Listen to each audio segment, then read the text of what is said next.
I love Elden Ring. It changed my life, literally, and I owe a lot to it. And Shadow of the Erdtree is the obvious beginnings of this new age of From Software. However, these days I find myself struggling to play it because of its sheer open world, and I begin to feel disconnected emotionally and narratively. And I think that's Dark Souls' fault. To me, Dark Souls' intimate and somewhat small worlds are so much easier to connect with than this open world design of Elden Ring, which disperses the density of the game and jumbles it up at times with this open freedom of fast traveling. Dark Souls compresses your journey into a very tight, interlocking one where every single encounter, every NPC, and every shortcut compounds meaning, and each and everything is placed exactly where it should be, if that makes sense. Elden Ring expands on everything geography, the narrative network of the game, NPC travel areas, and NPC quest sizes, shortcuts, and the freedom of movement and mechanical options. And while the result is this astonishing piece of media, it has become harder for any single thread to dominate the experience over Dark Souls for me. To me, Dark Souls is a pilgrimage and Elden Ring is a one-man expedition, which might seem odd considering Elden Ring is much more layered in religious under and overtones. That aside, Dark Souls is famous for its perfectly interlocking and handcrafted world, and every path reinforces your relationship with Lordran because you have to retrace your steps constantly prior to the Lord Vessel. This spatial mastery becomes an emotional investment. You really have to understand the environments you are in order to approach them properly. One wrong step in the Great Hollow, one misstep across the ceiling of the Chapel of Honorlondo, sit idle too long in Lost Izalith, and everything comes to a very quick halt. Elden Ring takes this pattern and breaks it by introducing the Lands Between, this gargantuan universe of which the player is absolutely completely free to travel as they like in a multitude of directions. Regions like Limgrave or Liurnia are sprawling environments that you actually rarely revisit once progression is steady enough. And once you gain access to Torrent, they can speed you through areas that once would have slowed you and had you contemplating. Could you imagine Caelid in Dark Souls? I think that might actually have been the worst area in any Dark Souls game ever. But then, on the contrary to that, if Farron Keep existed in Elden Ring, I would probably struggle to remember its name. Of course, there are the legacy dungeons in Elden Ring, like Stormvale or Bellarat Tower Settlement, which recapture some of that old density, but in my own subjective opinion, these areas are like little islands that are floating in this much vaster sea of space. Dark Souls' approach to world design controls exactly when tension rises and when it falls.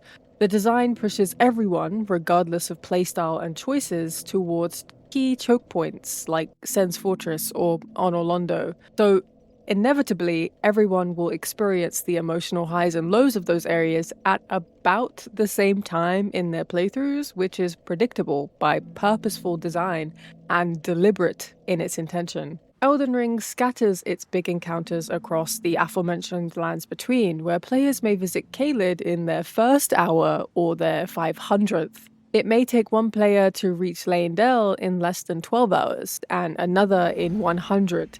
In fact, when Elden Ring first released, I remember that Margit famously held a large majority of the players hostage in Stormvale, whilst the minority had either progressed already or taken the path around Stormvale, negating both Margit and the Legacy Dungeon in its entirety, which already removed that emotional connection through somewhat samey playthroughs. And when the pacing becomes unpredictable due to sheer size or the difficulty of a boss in Margit's case, emotional arcs tend to stop syncing with narrative as suddenly the game itself becomes partly secondary and the progress, aka winning, becomes your primary objective. Another thing that I found myself struggling to connect with are the bonfires or graces. In Dark Souls, walking from a bonfire to a fog gate can be its own miniature Dark Souls in and of itself. But in Elden Ring, these overworld routes are so infamously short, so low risk, and easily bypassed through time travel after that first venture. In fact, suicide running is far less popular in Elden Ring simply because of how low risk traveling actually is. And this subjectively means players spend less time absorbing the atmosphere and architecture, less time learning the geography of an area for optimal traversal, and less time reinforcing emotional memory through repeated routes due to original hardship.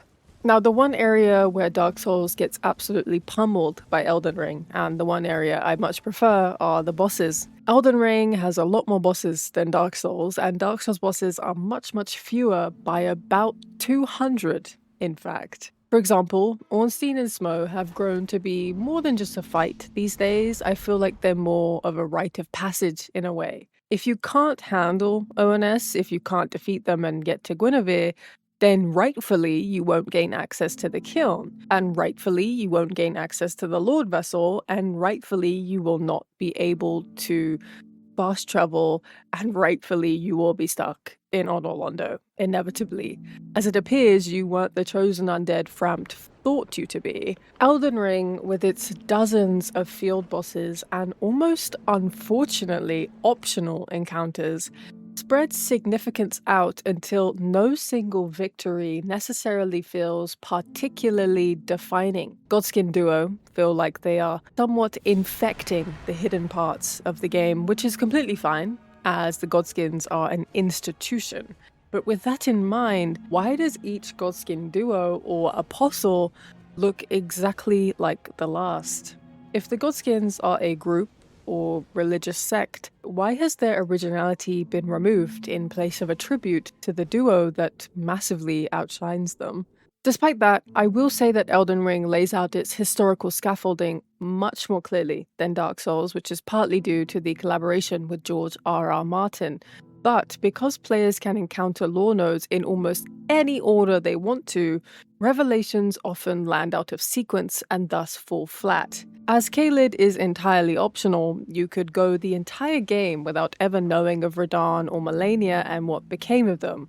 A player might end up defeating Renala before ever getting the spirit calling bell from Rani. These are obviously just theoretical examples that in actuality are probably fairly slim, especially if you own the DLC, but regardless of that, the ambiguity of Elden Ring's player-driven nature doesn't feel curated. It can feel disjointed at times, because no two players experience the lore layout the same.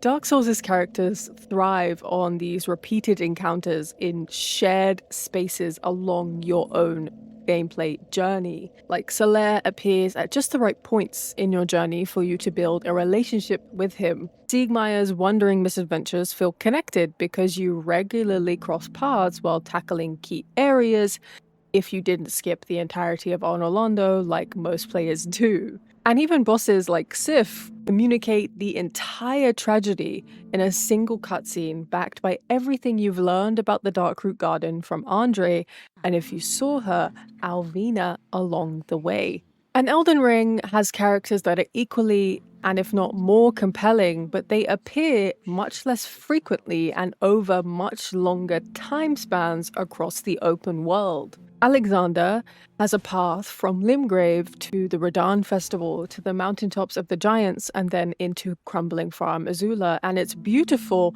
but most players will go hours or days between seeing him, and those not so interested in the plot to begin with will completely miss him or even just choose to forget him. Millicent has an arc which is incredibly rich, but her quest is so easy to break or miss because regions can be approached in almost any order, and Millicent has a very specific questline. And so these characters don't feel like your companions like they do in the pilgrimage of Dark Souls. They become distant travelers who briefly intersect with your vast journey to the Erd Tree. There's only one NPC who is truly within your reach at all times, and that is Melina, but only because she is literally soulbound to you. But in Dark Souls, the characters migrate naturally through your path, as the game is again small in nature. In Elden Ring, these NPCs often leap across the map. And so, if you don't know to return to a certain location after triggering a specific event, you might never see them again, or if you do, they have been death blighted or murdered, or they begin sleeping with dead princes, and the emotional connection struggles without repeated, physically grounded encounters that are placed directly on the path of your intended, keyword intended, journey. From a psychological perspective, Elden Ring asks the mind to distribute attention across far more stimuli, and From Software trusts in you to embrace that content wholeheartedly, which is not a problem. But when you ride across Limgrave on Torrent, you might notice a dead dragon, a church, a cave, a merchant, a wandering boss, a walking mausoleum, a rune deposit, and a ruin, all in a 5-minute time span. And then nothing stands out as brightly as it should because everything competes for your attention. But none of those things are actually mandatory. However, within Dark Souls, these limited routes mean every single detail gains gravity. When your options multiply and keep multiplying, emotional salience can weaken. The open world structure also creates choice overload. Again, when everything is optional, the brain subconsciously treats each event as less essential. And so, perhaps and subjectively, a player may take longer and longer to complete a task, as none of them actually need to be taken up with any form of haste. To me, part of what makes Dark Souls so emotionally resonant is this shared communal pilgrimage. Like I briefly touched on prior, the majority of players fought the same bosses in roughly the same order, where Elden Ring has a much more fragmented meta-narrative. Some players reach Nokron in 5 hours, others reach Caelid in 1, and others don't reach Caelid at all. Spirit Ashes and build diversity create widely different difficulty curves, and this result is a really awesome community full of stories and really powerful skill sets, but they are lacking the unified folklore that made Dark Souls resonate across the entire player base.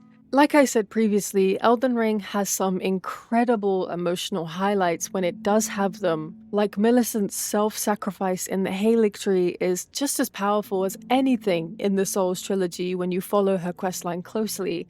And Rani's ending offers this beautiful cosmic romance tinted with melancholy. Alexander's honorable final duel in Fara Missoula is unforgettable if you take the dedicated time to complete his tale, and even the more quote-unquote unimportant NPCs like Bok. Bok has this incredible story of self-worth and what it means to find something you enjoy, and that resonates because it is so gentle, vulnerable, and despite his appearance, it is incredibly human. Elden Ring 100% without a singular doubt contains emotional depth. It just requires more deliberate attention because the game's vast structure doesn't naturally channel it to you at a pace.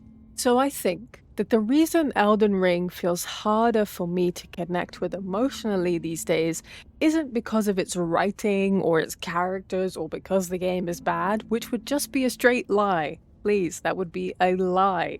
It's because the world is so large, so open, and so variable, and so chock full of beautiful, meaningful stories and so many beautiful environments to see that the emotional connections don't accumulate as tightly as they do in Dark Souls, because there is just so much time to process them that I don't end up processing them at all. When you approach Elden Ring with deliberate pacing, selective focus, and narrative intention, its emotional depth becomes easier to uncover. But saying that, is Elden Ring the kind of game one must go through steadily, or can you approach the game as fast as you choose? The difference is not a matter of quality, but of structure. And with the right approach, that vastness actually becomes a strength rather than a barrier. The disconnection in connection is neither good or bad, but it can certainly impact how Elden Ring sits in your mind. As somebody great once told me, the fear simply assures me the ordeal is worth undertaking. Until next time, feel free to go off and die in a ditch somewhere. Don't you dare let yourself go hollow, lest my time spent on you be wasted.